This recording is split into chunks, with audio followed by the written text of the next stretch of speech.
going on, Packers fans? Aaron Nagler here with Cheesehead TV and a very special guest who needs no introduction, but I'll give him one anyway. It's Justis Mosqueda with ACME Packing Company. Justis, how are you today? I can't complain. I get to talk football with you. Packers I ball mean, let's do in it, man. Let's June. do it. What In everyone June. wants. Almost July. Almost. Almost July. We're about a month away from, a little less than a month away from the start of camp. So we're trudging through. We're trudging through. And thankfully, you have provided some fodder for the internet, sir, with one of your latest articles. You write more than one at a time. It's amazing. You're just pumping them out. But you have 10 questions the Packers must answer this summer, which I love. That's some really good listicle stuff. Let's get into it. I want to agree with you on a lot of this, but there are some moments I need to challenge you. Okay, So go for so it. be ready. But I don't challenge you at the start because your first one is who is the backup quarterback, and I think that's a fair question. If only because you don't have a lot of NFL experience on the roster other than the third stringer who has a Super Bowl ring, by the way, but has never thrown a regular season NFL pass. So I'm with you on the if they get into camp and the pads come on and things look like they're completely overwhelming for these young guys, what are the odds they call a vet? I mean, not even that.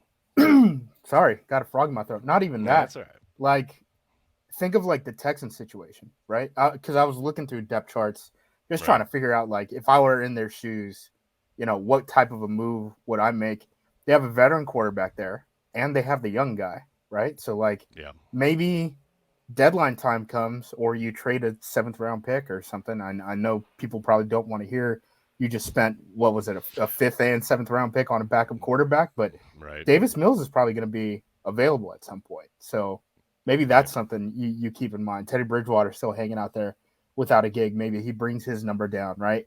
As camp advances along. Even Carson Wentz is out there. I mean, he has Don't you dare. Don't some you dare come up in experience. here and say Carson Wentz. Don't you dare. I'm Why fine. not? Teddy Bridgewater, I'm on board, but not Carson Wentz, man. No way. You know, like the Instagram photos. He's posing with a bear. He got down I a got bear. no That's good. problem. He can do whatever he needs to do on his spare time. I'm concerned about what he does or does not do on the football field. Oh, man. I'm not Talk even about it. really Yeah. worried. If we're going that direction, I'm not even really worried about what he does on the field. Just like a locker room. Yeah, It's like I feel you. people Yeah, I don't seem feel to you. like you very much. Wherever you go. Yeah. I'm not down. Teddy, I'm down with it. Or the Davis Mills thing is interesting. That's some outside the box thinking. But here's the thing, like you just mentioned, they did just spend a draft pick on the kid. Yeah. So But I he's think he'll still be given third on the every depth chart opportunity. right now. I mean, Danny Edling's Yeah, ahead of him, and he's never yeah. thrown an NFL pass, and he's a 28-year-old. I know. So I hear you. I hear you. But I mean, we all know that's going to change, but quick once they get to camp. But we'll see. I You're hope right. so. Yeah. I have little doubt. Next up, we're looking to the wide receiver group and the trio that you have earmarked here: Christian Watson, uh, the rookie Jaden Reed, and then Romeo Dobbs. How dare you leave out Samari Torre, sir? How dare you?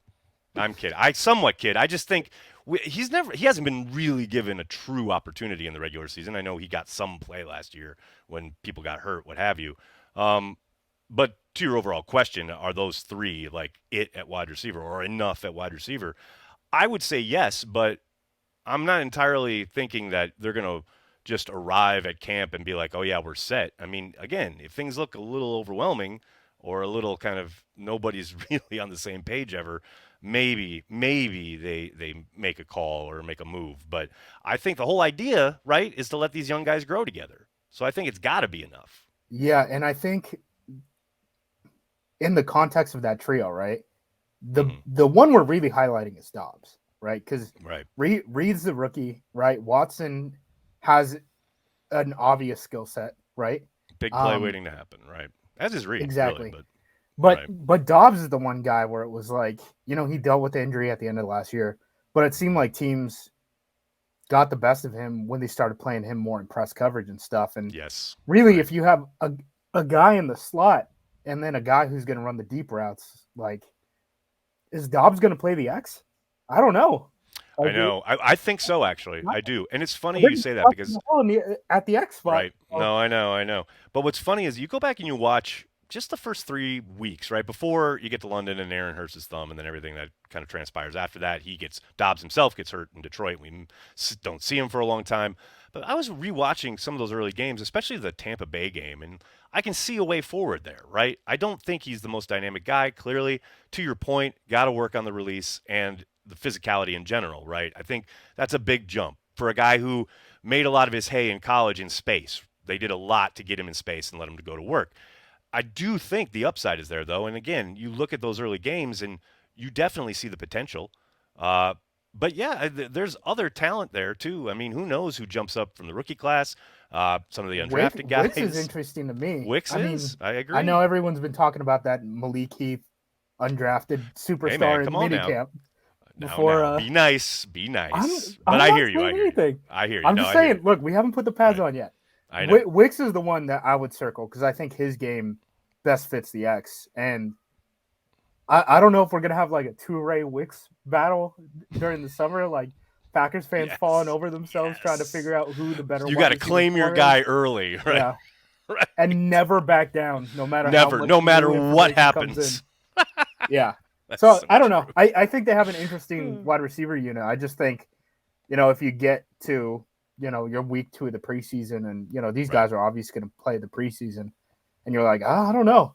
I don't know how this trio really fits on the field because I do have some question marks about that when they're all on the field together. Then maybe you're just like, dude, we just need a possession guy to play the X and like we'll have Jarvis Landry do it or something like that. Someone who's out there. Right. I mean, it's a possibility. Again, because of what we were talking about earlier, as far as this group needing to grow together, I doubt it, but you never know. We'll see. The thing we do know, your next question is, it's a tough one for a big fan like myself, but can David Bakhtiari play a full season? That's a huge question, right? And it did Yeah. feel like towards the end of the year they found a way of working in quotes, right? A way, and David mentioned it at his locker, like as far as a routine that seemed to put him in a really good spot. And it certainly showed when he was on the field late last year. He was lights out again. He was legit old school David Yeah, Bakhtiari for as sure. far as just eliminating people, right? But to your point, can he play all 17 games? Maybe. Who knows? 18, 19 if they make the playoffs. That is a big kind of crossing your fingers moment, I think, because you can't not count on the guy in the sense that he needs to be your left tackle. Clearly, you're not going to do anything else when he's in the building. But man, that is something that I just think we're holding our breath all season. Yeah, and the thing with Bakhtiari too is it seems like the turf games are like the real X factor. It didn't seem like at the end of Right. the year the grass games bothered him at all. The Mm-mm. Packers, I think they have 5 turf games this year. I think the first one's like week 2 against Atlanta, if Right. I'm remembering all this right off the top of my That is head. correct, sir. Well So done. we should be able to get an early look at that. But I mean, the thing with Bakhtiari to me too is kind of like the offensive line's kind of at a fork in the road moment, right? Like Yes. Zach Right. Tom and Josh Nyman are both getting reps at right tackle. Is Josh just going to be or whoever it is, the Right. Whoever backup loses just going to out. be the Right. swing tackle, right? Mm-hmm. And then it's like, okay, well, if it's Nyman, then can we trade Nyman for something? Because there's like 2 ways the Packers could create cap space at this point, right? It's Mm-hmm. extend Rashawn Gary and it's trade Josh Nyman's contract. Right. And maybe It's there's a not world that where exorbitant, though. I mean, in yeah, my it's $4 world, million, but yeah, in but a world where you're having to draft Sean Clifford in the 5th round because you get spooked by a quarterback run, I don't know. $4 million man, goes a long way for the Packers. all I'm telling you is after years of watching Don Barclay and Jason Spriggs go out there when That's people fair. got hurt, it's way worth more to me as a Packers For fan one if year, I'm in the building. for 1 year, Yes. Yes. Are you crazy? Yes, 1,000% yeah. yes. That's All right. funny because that was the next question: who will win the starting right tackle job? I just, to me, like in your article, you indicate, like you just said, perhaps you trade him or whatever. Man, you were just talking about like possibly a quarterback going for a 6th or 7th round pick, right? If you're trading for Davis Mills or whatever. But man, is a 6th or 7th round pick, which maybe you get for Nyman along with this, like you get the contract off the books, but that return, I I'd think it could much get a rather little have the nowhere peace of play. mind of knowing that he's going to be there. The entire league Yeah, just had an opportunity to sign him for a 2nd round pick, and everyone a passed. second. There's a Yeah. big gap So between a second and a no, seventh, but a though. 3rd round. Who's put? You're talking about quarterbacks going for late day 3 picks, and you're thinking He has someone's going to film. flip He a has good third? film. He has good film. He has great film. He's gonna get signed by. He's gonna get a pretty good contract, I would He'll assume, get a once decent he deal hits when he free gets agency. if he hits free agency. And There's who a knows? there's a market for him. The Packers may even he may end up as their starting right tackle. Zach Tom may supplant Myers at center, and away we go. Who knows? We'll I'm just see. saying. That's what I'm saying. I'm There's a big fork in I'm the road on scarred the for offensive line. life from watching Jason Spriggs come in and the offense just short circuiting on third down for the rest of the game. To me, it's worth way more peace of mind to have Josh Nijman, a dude who has played at a high level at both tackle positions, sitting on my bench. I'd much rather have that. That's just Fair. me. It's just the way To I each roll. their own. That's what I'm talking about. Who will start at defensive end? Now, here's where you and I are in lockstep because I know earlier this offseason you had highlighted this as an area of concern, right? And some of the gentlemen who are available in free agency, a number of them still out there. I'm with you on this one. For a team that has consistently been run over and pushed around up front on defense, man, they got a lot of youth. They got some draft picks. They got Wyatt entering his second year and hopefully developing into something. But man, this is a team that got pushed around a lot last year, and they let most of that talent go up front. So, yeah, I don't know, man. I'm with you. This is where I think if there's a number one area, I think they make a call for a free agent before camp. This is it. Yeah, just because they've hit on safety so many times. Those are the two big positions that I worry about the most: are safety and the defensive line, and that just entire spine of the If they defense. hadn't brought Owens in, I'd be a little bit more worried about safety. But I hear you there. Yeah. That entire spine of the defense is kind of a question mark, and it all starts up front. I mean, I know it sounds cliche, but I think Kenny Clark is probably going to have to move to defensive end. In camp when they've been doing, the quote unquote starters, right? Like the first team going, again, pads aren't even on yet. And they're playing base defense, which they're not usually in that. You're usually in nickel. You usually only have two of those guys down. Lots of install stuff, right? Right, exactly. But when they do play that front, right, Kenny Clark is playing the end. TJ Slayton is playing nose tackle. TJ Slayton's never taken that amount of snaps, in probably his life because he was rotated out a ton at Florida and didn't play that much at Florida until his final year or two. And then you're going to assume, Wyatt is going to take that next step, which is nice. But then you really don't have that much depth, particularly at the nose tackle, because at least, what's his name? Brooks and Woolen, the two draft picks. The rookies, right? They're smaller, kind of like they're penetrators, but they're not. They're smaller. They're smaller pass rushers. Yeah. So if Slayton goes down, then is the answer okay? We're moving McKinney back to the nose. And one of the rookies will come in. Right now, that's probably it, and that scares the hell out of me. Yeah, I agree. It's that, or that's Jonathan Ford, persona non grata, who's 17 games, 17 inactives. I still don't get that draft pick. I don't know if that's a record, but I get the draft pick. What I don't get is keeping him around all year and making him inactive every week. That's where I'm like, why? I mean, I think Brian just wanted to keep his number of draft picks kept kind of number up. It's him. It's him. We were talking about this in the APC Slack earlier. It's him. Right. Shamar John Charles. Charles. What happened, man? And then what happened? There was. There was another one, and I can't remember who his name was. There was three of them that are lingering. I will say here now, in defense of Brian and the Packers, I will say the way they view it, and they seem to kind of be consistent with this, is yes, undoubtedly some of these guys are redshirting or what have you. I don't think that really fits for Shimon and Jean Charles, but the idea that they will keep a guy around because they see something, they see potential, they see a high ceiling that maybe he's not at, even approaching yet, blah, blah, blah. I mean, I'd be a little bit more kind of miffed or skeptical about it if Josh Nijman hadn't turned out so well. A guy who legit just sat there for 2 years. 2 years before he was thrust into a starting role, So at least they have a track record of kind of doing this before and then a guy flourishing. Now, they've also had guys sit there who they've eventually just cut and let go their merry ways. So I don't know. We'll see. But again, that's the one spot. I remembered the name. It's Jonathan Garvin. Garvin. What's he doing on the team? I don't know. Oh, well, he can kind of hold the edge against the run. Joe Barry said something about, I like all 6 guys that we have. And I was like, are you kidding? There's not a 6th guy on this team. He's got to say that. There's not a 6th outside linebacker. Yes.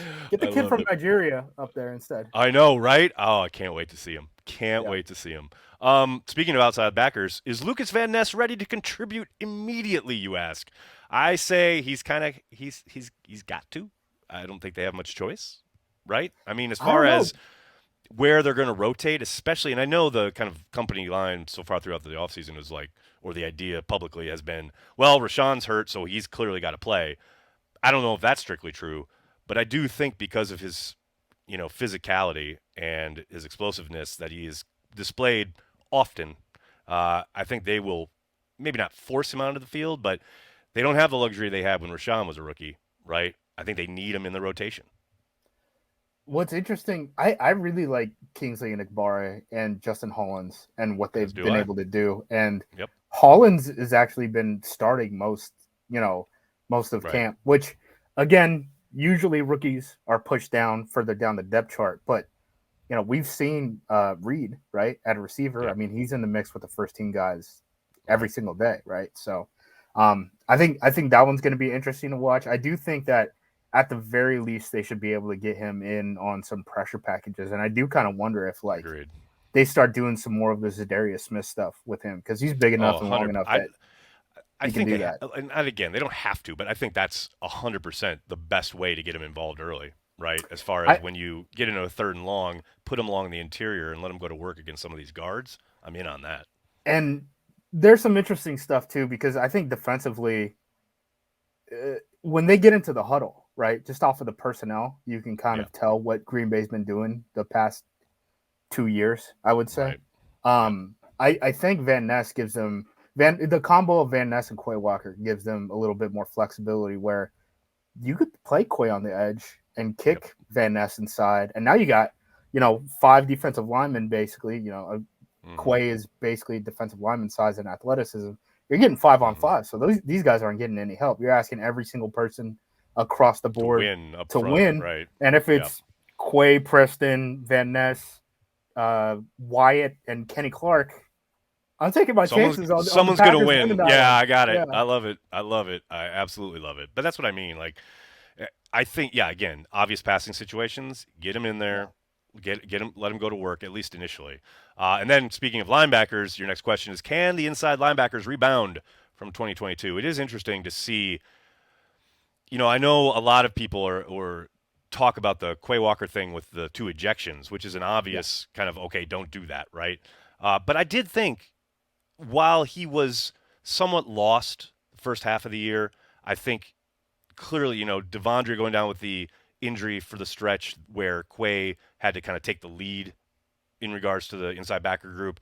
I think when Devondre got back in that final month of the season or so, I did think Quay hit his stride. And I don't think we've seen even close to his ceiling, but you could see the potential there. You saw him get a little bit more comfortable. And with Devondre, I mean, very disappointing start to the year. I don't think there's any Yeah. question there. But that's another guy who I think did play better ball towards the end of the year. Now, he has set a standard with his first year in town, and he certainly didn't come close to meeting that last year. There's no doubt there. Yeah, I mean, I'm in lockstep with you on both of those. I think they were playing their best ball toward the end of the year, which is really, I think the defense was playing best too. Even Right. though you had an injury to Stokes and an injury to Rashawn And Gary. Gary's out. Right, Yeah, right. it's just all about consistency there, man. Like Yep. that's the position where you need. I guess that and safety are like the two positions where you just need consistent baseline play. Don't blow a coverage. Don't you know allow something crazy to happen on third down. Like Oh, that's where I'm at there. yep. I feel you. Like the false steps, the overrunning things, all things. What's crazy is we saw that from Quay early in the year, which I expected, right? Rookie, hair Yeah. on fire, thrown in the mix. But Devondre, that's the one that really hurt. I mean, there were a number of plays I early in don't the know how he season. got better after he got hurt, I which is hurt, right? like It's okay, all right, bizarre. I don't. Maybe yeah, it made him recenter himself. I don't know, but yeah, there were things where it was just very unlike the guy we saw the season previous, as far as Simon Shure, really good tackler, really good as far as like turning his hips in coverage and things like that. I'm not saying it all disappeared, but it certainly was not as consistent that first month of the season last year. There's zero yeah, doubt about that. for Um, sure. then you say, who's going to start in the slot? Wasn't this Nixon? I thought this was decided, What are we or doing am with? I am So I they am I misunderstanding what's going on at practice? so they say that he's gonna practice there full time. which makes Right. sense. I would play Nixon in the slot. Right. But I still don't think we have an answer of is he going to play in the slot once Stokes is back? Well, Because see, now every that's single a different time, question because we know right? Stokes ain't going to be ready for the start of the year, right? We We do. know. We Didn't come on. You really Hubert think said he was going to be you? ready for training camp? I mean, I'll believe it when I see it. To do what at training camp? I don't Like know. individual drills? Like no, man. I saw it on Sports Illustrated. I am operating. How I dare am you? operating Did you fake news media Sports Illustrated? under the assumption that Stokes is not going to be ready for the start of the year. He'll start the season on PUP. He had 2 injuries in that Detroit game. No way. No way. Okay, all right. Well, when We'll see. the question But yes, was but the posing, overall point is correct. Yes, when right? Stokes comes back, which will be a happy problem to have, your Yeah. concern is what? My concern is every single time Stokes, Douglas, and Jair Alexander have been healthy, they Mm-hmm. all play over Nixon, and Rasul is always the guy playing in the slot. Yeah, So I don't love if it.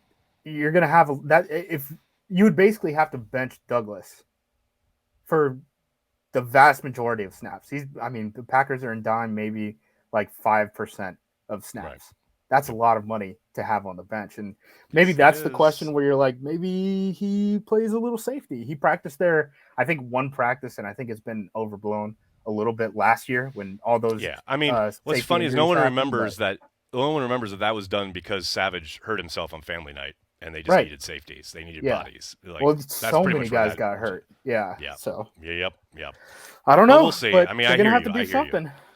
I will say, I like Nixon in the slot. Like, it's funny Yeah. because, like, he didn't play a ton last year on defense, but when he did, I thought he looked good and he looked consistent and he looked like a willing tackler, which is 100% what you need along the interior there of the secondary because, teams are going to target you. They're going to run at you until you Yeah. prove that you're not scared to stick your nose in there and make a tackle. Um, then you And have, he's like an speaking of this, energy guy too. yes, Like he 1,000% There's a lot of yes. times he'll just lay a hit and just like it feels like the momentum is changing, and you're Yeah, like, get you okay, going, that's good. I want 100%. more of that. Yeah, yes, exactly. Need more of those guys on defense. Yeah. And then speaking of the secondary, you ask who is going to start at safety, and that's now this though. Here's an interesting one because I do think I know is it Ford and Savage were the nominal starters throughout the offseason, right? Hmm. I think this really heats up and changes things, or will constantly be changing throughout camp once those pads come on because they need somebody who's again a willing tackler but someone who's going to come to balance and make a tackle and not throw themselves at the ball carrier's feet, which Ford had an issue with last year. When he gets a good beat on somebody, he's not afraid to lay a hit. Like I love it, but there were certainly times where he allowed things to rupture, and you just can't have that at that position. And I think you have four guys, not including a rookie draft pick, that are in the mix there for the two Yes, spots. I mean, I think Savage is gonna have to lose that job. He's not gonna have to win it, right? But agreed. I think Totally the other agree. spot is a spot that someone in camp ends up winning, and that's not including Ennis Gaines too, who I think you're a fan of. Ennis Gaines, who's I like love his physicality. I love his same. potential. Been waiting for the potential for a little bit too long at this point, but he's my guy. I love him.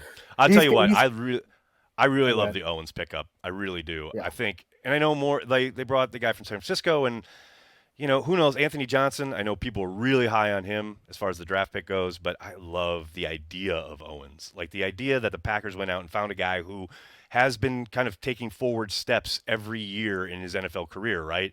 To a point where last year he finally became a full-time starter and really delivered when it comes to production and did exactly what the Packers need as far as if there is something coming up to the second or third level, he put a stop to it almost every single time down there in Houston. So, man, that's my expectation is he probably wins that job, but we'll see.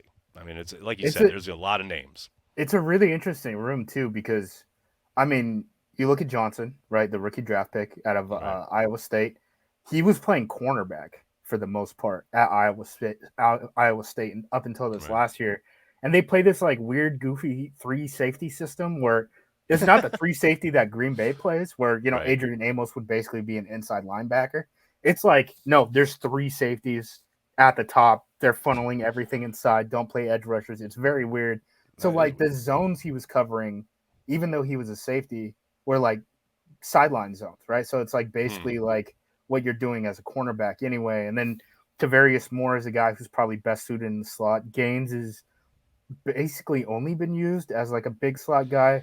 Yep. Tariq Carpenter moved from safety to inside linebacker. So like there's a lot of moving parts. It's probably so like the defensive line is a question mark, but I feel like we're pretty confident we know who the three guys who are going to be starters there are, right? Like Sure. safety, Yes. I'm like, 1000%. you could name any of the names Yep. opposite of Savage, and I would be like, yeah, that makes Even total here's sense. the thing though, like you did just say it, like it's up to him to not lose it, right? But I'll tell Yeah. you what, 1 billion% not going to be surprised if he's not one of the starters. I'm Yeah, sorry, but no, I after mean, he's last gotten year, benched already. So you know what I mean. So I think he's on the team it's because of the 5th-year option. They I can't get rid totally of his agree. contract. You know, and So, they had to adjust that. Totally agree. Now, and look, that's not to denigrate the young man. I think he's shown spurts of like real promise and upside. The problem has yeah, been a he real was a lack of first-round pick. consistency, a Yeah. real lack of consistency, and that's obviously a major issue. And then finally, your final burning question: do they have a kicker? You know, I love the idea that you're moving on, you're turning the page the same time as you've moved on from your Hall of Fame quarterback, and you might as well cut the cord on your all-time leading scorer at the same time. It feels like a lot. I'm going to say this right now. I know they've certainly kept the door open for Mason, which I think is smart. But we'll see. Carlson is going to have insane pressure on him, but it's not like anywhere he would have gone, he would have had pressure. It's not like replacing Mason Crosby adds to the pressure as far as you're, every day trying to make your kicks. But man, it'll be fascinating to see how it plays out and if they make that call to Mason at some point this summer. Yeah, and it sounded like Carlson was having a really good mini camp. I saw he was something like 8 of 9 or I was something going to say, like I think that he only from missed one kick that reporters saw. Right. yeah, from 40 plus. But I mean, that's Mm-hmm.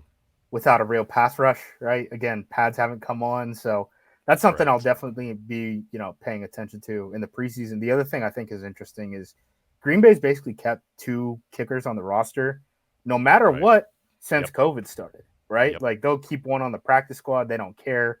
They just want to have that extra guy there. And right now they only have Carlson, so like Yep. they're at a point right now where he's an He's their uncontended guy. starter. So Yep. No I don't doubt. know. No Versace put doubt. his name on it. He was not Carlson was not a guy who was expected to get drafted. I mean, he was expected to sign with someone Somebody in the after the NFL, draft, right? but he Yep. wasn't a guy that was the two big guys were the Michigan kid and the Maryland kid. Yep. And they came off the board. They picked Carlson, and then Versace went up to bat for him and basically said like, "Hey, all this injury stuff impacted his numbers. Like his numbers are something like I looked at like the last decade of NFL kickers moving from the draft to the NFL, Carlson had like the worst efficiency out of all of them. But if the injury Yep. stuff is true, he started off his career very, very good at Auburn. Like on So fire. Yeah, it's exactly. it's like the And there's the one time family connection, the fact that he worked with his 100%. brother and all of that. Yeah, It's Basaki said his first recruiting trip was to recruit Daniel Carlson. So he's like, right. dude, I've known this kid since he was a toddler, basically. So It does underline that thing, that old saying that I don't think people realize when this gets said. It is so like it is exponentially true. What a relationship business the NFL is. Like you just mhm. think these guys are like names and numbers, and you look at your draft charts or whatever, and it's like, man, relationships drive so much in the league that I don't think it's appreciated a lot. And I think that's a perfect example of it. Look at everyone who LaFleur hires, right? You're not lying. I mean, Look at the Lester, fact. his Look old, who the defensive coordinator is. yeah, Hello. exactly. Like You know, all sorts of you're not stuff. lying. So, The only disappointment with your 10 questions, sir, is that you didn't have who's going to win the long snapper battle. I can't believe it. I thought you oh were my thought you were a goodness. diehard man. Here's the thing: I'm rooting against the guy they signed from the Rams because I don't know how The to say Super his Bowl name. ring wearer. Yeah, is he the only Rooting, you're guy in the room with actively a ring? rooting against. You're actively rooting against a long snapper. That's why I love you, It's hard to Justice. say his name. This is I coming know from that. someone with a hard to say He's last name. Justice. He's got to win the job before I learn how to say it. Like that's where I stand. Like you don't get. I don't go through the bother of learning how to say your name until you win the gig, and then you get my respect, and I learn how to say it. That's how that works. Is the long snapper the only guy with the Super Bowl ring on this team? No, Danny Edling has one from his time as a Oh backup. my God! There we go. There's the callback. I told you. Awesome. There we go. Justice, I cannot thank you enough. For everybody watching and listening, I will put the link to Justice's article where he can expound much more eloquently on all of his thoughts regarding all of these questions. Justice, really, really appreciate you taking the time today, man. Anytime.